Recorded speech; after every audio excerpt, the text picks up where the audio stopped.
Hey friends, Kevin here. I've been talking about Minivan Build 2.0 for a while now. It's time to get started on it finally. So I'm going to make a few videos walking you through every part of this step by step. Let's get going with part one.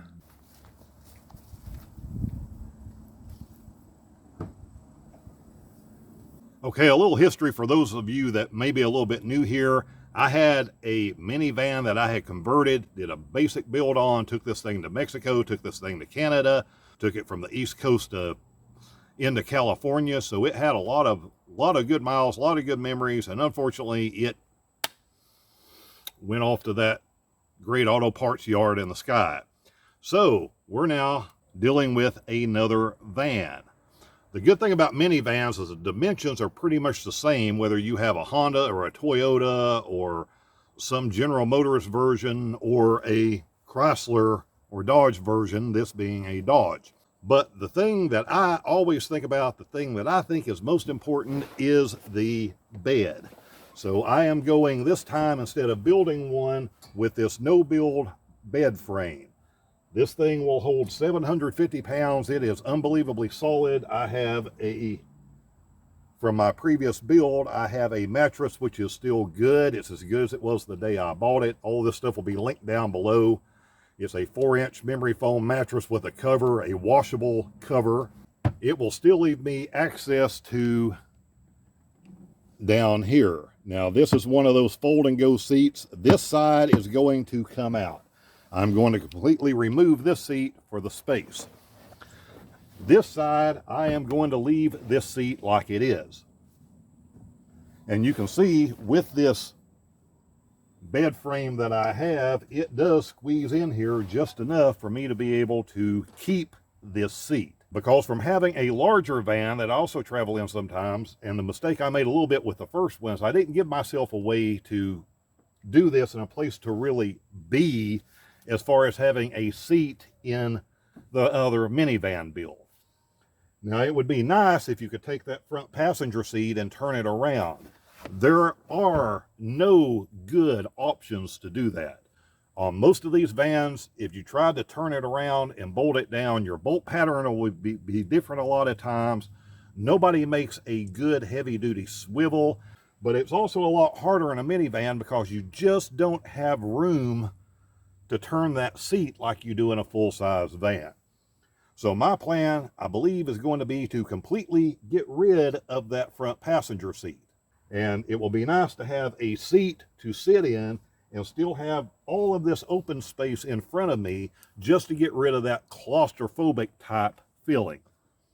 With having this seat like it is and being able to keep it in here, I also am able to keep this compartment that it would normally fit in. And since I'm removing the other seat, I will have an equal compartment on this side in order to put things in. So this is just a matter of figuring out the best way to route stuff where I'm going to put the different items in a van. Now, one of the big questions I get is, man, what am I going to do with this uneven floor? First of all, I want this to be as close to a no-build build as possible. And I see people stressing out all the times because in these different vans, there are little differences with the floor height. And here's my answer after having done this for several years. I don't care.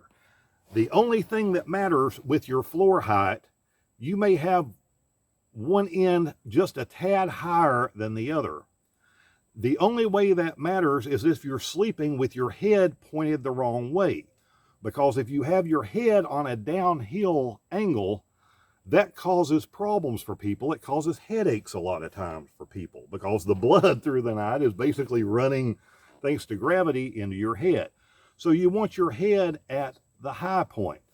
I just don't stress over this like other people do.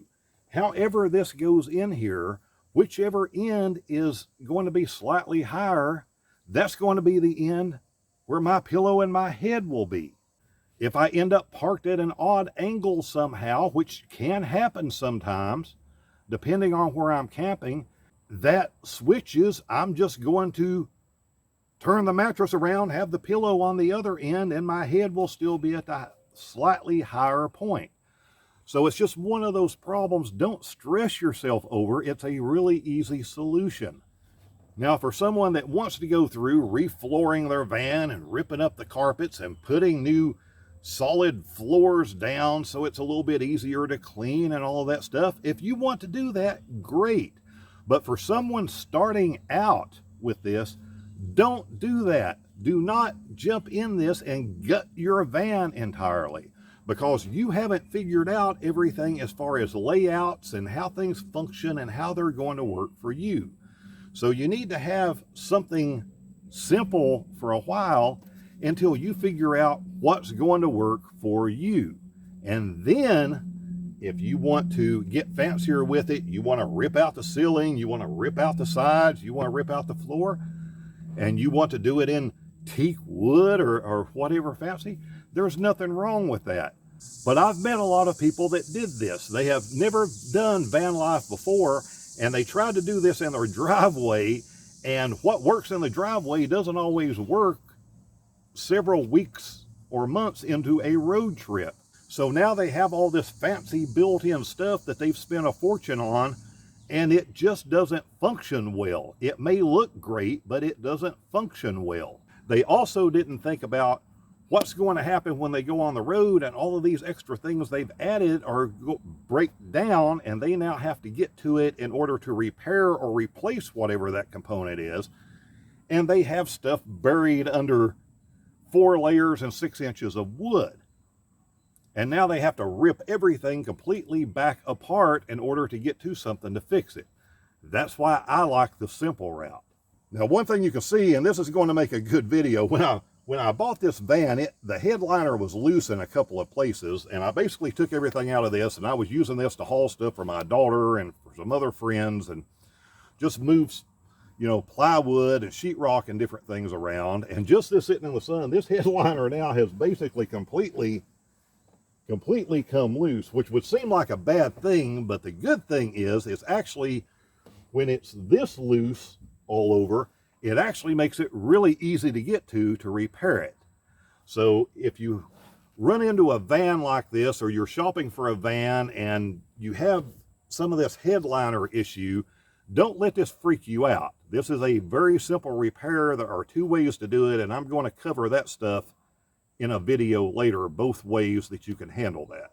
But if you run into a van and everything else is mechanically right on it, mechanically sound on it, don't let a headliner issue freak you out. It's not a big deal. So at this point, I have $500 or so, whatever it was, in this van. I'll link this video up here when I bought it. I have no engine lights. Everything is mechanically sound. The van had a couple of issues when I bought it. 1, I knew about the headliner. 2, it had an ABS light on, which I run a scan code before I bought it. I told the guy what I thought it was. He had been to a professional garage who quoted them $1,500 or something to do a repair. Oh no, the entire ABS system is bad and we have to replace this and the brain components and yada, yada, yada.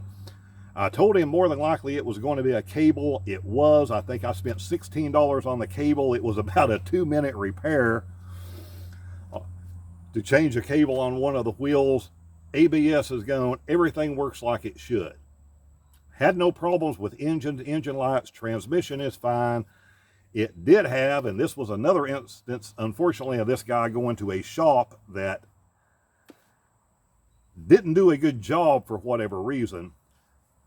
He knew he had a little bit of a water leak. It was using water, so they jumped in and they replaced the water pump for him, which is great for me because I now have a van that has a new water pump. Unfortunately, it didn't solve the issue with his water, and what it was the radiator, which had a little crack. Was starting to develop a little crack in the plastic side of the radiator, the way all of these things are made now. But again, that's not a big deal either. I jerked the radiator out. I put a new one in. It was a couple of $100, probably 2 hours work just to maneuver this thing out. I had a buddy help me for about 15 minutes of it and gave him a few bucks, but it's not a big deal. So yeah, I'm good with this van as far as it being mechanically sound. I would have no problems jumping in here. I'm in Virginia, Tennessee, Kentucky, where they all come together. I would drive this thing to California tomorrow. But back to some ideas with the van build. We're going to have solar in here. We're going to have a way to charge this charging system even without solar, in that we will be able to charge this while driving up and down the road, going from place to place. I have a 12-volt fridge. You saw that in the last video that I just picked up. That's going to be the right size for this one. I'm going to do a heating system in here in some form. I want to do a lot of winter camping this year, and I just don't, for the winter camping part, I don't want to deal with the Mr. Buddy heater and that kind of stuff. So I do want to go with a diesel heater at some point, so you're going to see that installed in here. But you will see this come together quickly and all of the cost associated with it. But I figure when I get done, I will have, with solar, with the 12-volt fridge, with the house batteries to run everything, I will have maybe $2,000 in this van total. So you can do this as expensively or as inexpensively as you want to. If you're looking to buy your first van, I have done some videos on this before. You can check the videos, look for playlists on some of the brands, which ones to buy, which ones to stay away from, certain model years to stay away from, how to get a good deal on your van, how to not get ripped off when you buy a van, especially from a dealer. So if you're looking at your first van, those videos will help you out. If you're looking at converting a van you already have, then we can pick it up from here. Again, it doesn't matter what brand you buy, because all minivans are pretty much going to have these same roughly 8-foot by 54 across and 48 inches from wheel well to wheel well type dimensions. So what you see go in this van build will work in your minivan build pretty much as is, or at worst with some very minor modification of having to move something around. As always, feel free to ask any questions. If there's anything I can do for you or questions I can answer for you to help you out, put those down in the comments, and we'll talk soon.